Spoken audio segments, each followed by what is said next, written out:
Today we are starting the next step number 13. It is about the specific gravities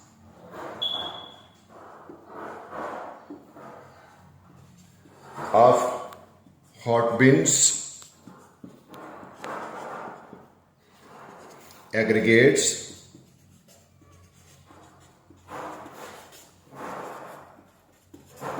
for HMA development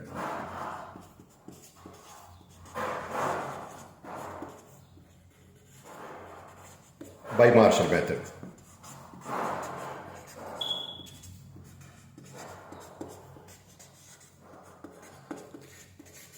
Before I start, here I would like to tell you one thing, that this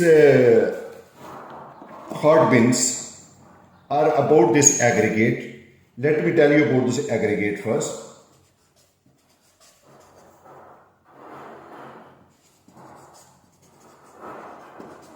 Aggregates are divided into two groups: coarse,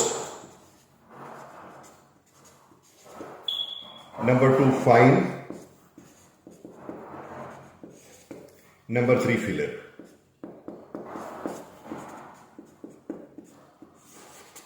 And for all of these three aggregates, we have the different standards to measure the specific gravity. For example, about this coarse aggregate, this coarse aggregate is divided into different bins. For example, bin number 1, it is from 37.5 to 25, and bin number 2, it is 25 to 20, and bin number 3, it is 20 to 10, and bin number 4, it is equal to 10 to 5.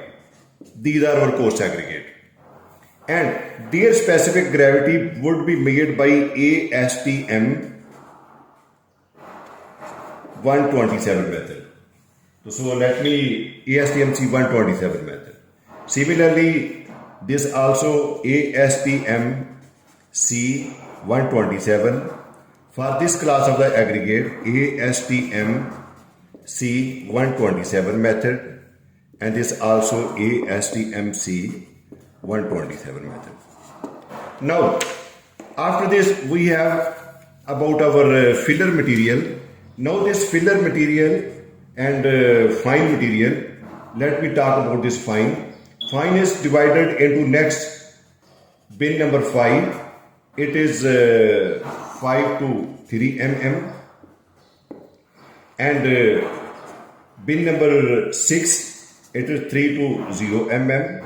Here the standard used for its measurement is ASTM C 128.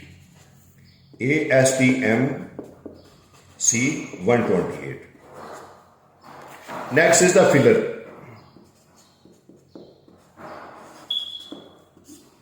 Here we will use BS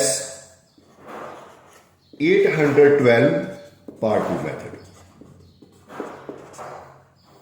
to determine the specific gravities.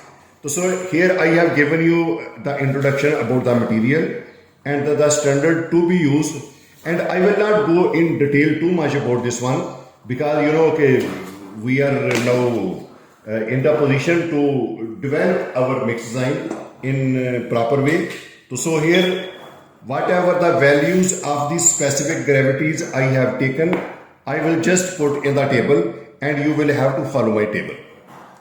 And for this bin number 1, here our specific gravity comes out to be 2.863, and its apparent specific gravity comes 2.893. Here absorption of this aggregate 0.36%.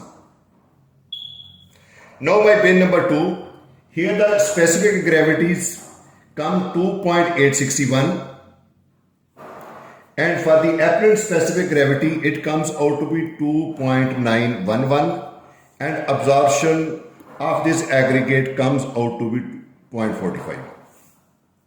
Next, bin number 3, here the specific gravity comes out to be 2.8 66, and the apparent specific gravity comes out to 2.901, and the absorption of the aggregate comes out to be 0.61.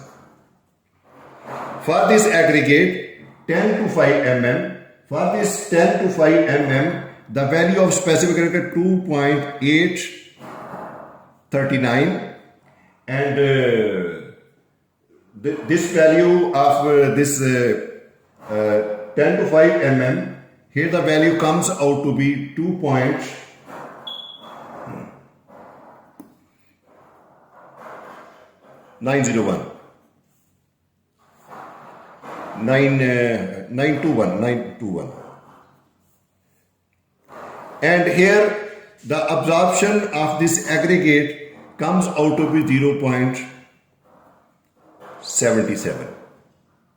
Next, 5 to 3 mm material, its specific gravity 2.845, and the apparent specific gravity comes out to be 2.925, and absorption of the aggregate is 0.95. Next, bin number 3. Here the absorption specific gravity 2.797, and the value of the apparent specific gravity comes out to 2.919, and absorption over here is 1.15. Next is the filler. For the filler material, it is taken in a very small amount, and here we are not going to make any difference between apparent and bulk specific gravity. It will merely remain same. So that is why its value is measured by the method already told you, 2.800, and here nearly taken same, and absorption we are not taken into consideration. So these specific gravity of the hard bin, which I have tabulated over here along with the absorption. So you will have to read this value very well, and then we will use these value for our next calculation. So up to now it is only this one. Next, when I will make the combined bulk specific gravity, and I will use this value. So for this specific gravity calculation, if you have any doubt, please let me know. And why I have not explained it too much, because I have already put many videos how to determine the specific gravity of aggregates in my previous lectures. If you have seen over here I am just tabulating the result in order to ease everything, in order to stop the wastage of time. So that is why I have written these values. Thank you very much for seeing this.